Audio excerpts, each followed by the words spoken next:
May I now call on Chris Peters from Tristar Maritime Logistics, please. Right, good afternoon, everyone. If it's okay with you, I've just got a quick 1 hour speech on decarbonisation. Oh no, not this topic again. So I thought I'd put this one up.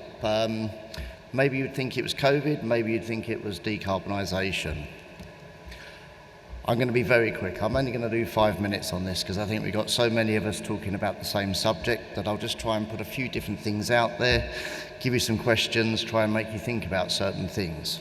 We do need to decarbonise. We've all got kids, grandkids, and we don't want to destroy the planet for our future generations. COVID wasn't that bad, was it? We had problems, we had issues. Now, in the tanker industry right now, we're fairly good, we're making money, but the world is actually heading into quite a major recession. We have interest rates going through the roof, we have inflation going through the roof, and the world is going to be in a difficult place. And right now in tankers, we might not see that, but when you go and look for your new building orders that people are talking about for the future, look at what your cost of funding is now going to be and see what your return on capital is. Then we have climate change, which I think a few people have already spoken about. I'm just going to ask the audience a question. Please put your hand up if you would willingly get on an aeroplane with its wings filled with ammonia. Yeah, not one hand. So we're going to put it on ships, cruise ships, ferries, ships with just 25 human beings. It's a dangerous cargo. It's probably even more dangerous as a fuel. I know it's zero carbon, but for me, this is something I think that needs to be sorted out onshore, and something else could be looked at. I know there's many people that disagree with that view, but I just want to put some alternative views out there for people to think about, and then we can discuss them in the panel discussion.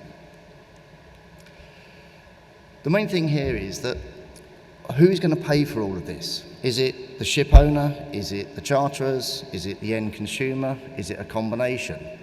When we look at how to do this, and I need to thank Bureau Veritas because they kindly let me use their slide. If we look at the cost of the energy transition and also the energy that actually comes, there was an article in Tradewinds about 2-3 weeks ago from Martin Stopford, which I think most people will know as the former economist and used to be at Clarksons. I first saw the presentation that he gave in May this year at the Marshall Islands Quality Council. But if you Google or go on Tradewinds and look at the article, the largest 24,000 TEU container vessel out there, it would take something like 40 wind farms to generate the amount of energy required to power that ship per day. So if we're going to move to renewable energies, we need to look at where it's going to come from, the energy density and the energy sources, and how is that energy going to get out to sea. For me, I spoke against scrubbers back in 2018, 2 years before the regulations came in on low sulphur fuel. And I said at that time, it's not because I don't believe in going green, because I do, but what I said is it's an onshore problem and it should be provided as VLSFO. Now, people might disagree with that again today when there's a $300 differential, but that's only happened in the last few months. The whole of 2020, the differential was less than $100.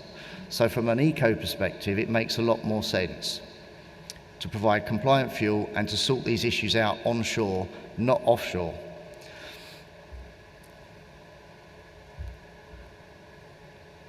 With all these new technologies, there's already a shortage of seafarers. So where's all the training coming from?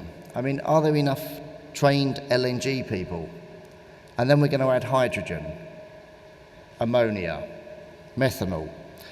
Where's all the training coming from? These are conversations that need to be discussed. People need to look at where the facilities are coming from. Are the training facilities onshore? We can talk about regulations, we can talk about people having to do things, but let's look at who's actually going to be operating these ships. Why are we making the ships that much more complicated? So I just want to put a few ideas like this out there for people to discuss on the panel, and then also to highlight our own Safety at Sea conference next week. It's fully online. There are certain physical spaces left if anyone would like to attend it. We've been running this since before COVID. It's focused on the seafarer, and it's all about safety at sea.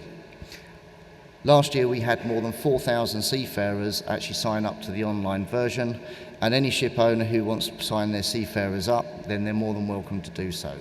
So with that, I'll be short and sweet and happy to take questions on the panel.